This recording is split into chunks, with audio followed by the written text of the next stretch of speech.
નમસ્કાર દર્શક મિત્રો, તહેલકા ન્યૂઝમાં હું મેઘા અગ્રવાલ આપનું હાર્દિક સ્વાગત કરું છું. આપ જોઈ રહ્યા છો તહેલકા ન્યૂઝ અને સમય થયો છે સમાચાર પર વિગતવાર નજર કરવા.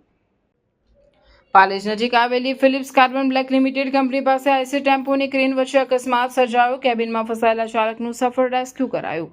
ભરૂચ જિલ્લામાંથી પસાર થતા રાષ્ટ્રીય ધોરીમાર્ગ નંબર 48 પર આવેલા પાલેજ નજીક આવેલી Phillips carbon black limited company પાસે આઈસી ટેમ્પોની ક્રેન વચ્ચે અકસ્માત સર્જાતા અફરાતફરી મચી જવા પામી હતી. પ્રાપ્ત માહિતી અનુસાર આજરોજ વહેલી સવારે 1:30 વાગ્યાના અરસામાં કરજણથી પાલેજ બાજુ જતા પાલેજ નજીક આવેલી પીસીબીએલ કંપની પાસે એક બંધ પડેલી 4 વ્હીલ ક્રેન દ્વારા હટાવવાની કામગીરી દરમિયાન એક પૂરપાટ ઝડપે આવતી આઈસર ટ્રક ક્રેન સાથે ધડાકાભેર અથડાતા અકસ્માત સર્જાયો હતો.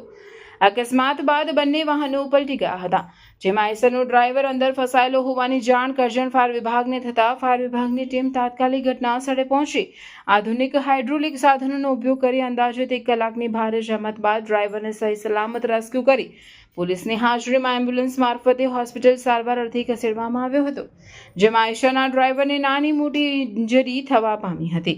સદનસીબે કોઈ જાનહાનિ ટળી જતા લોકોએ હાશકારો અનુભવ્યો હતો.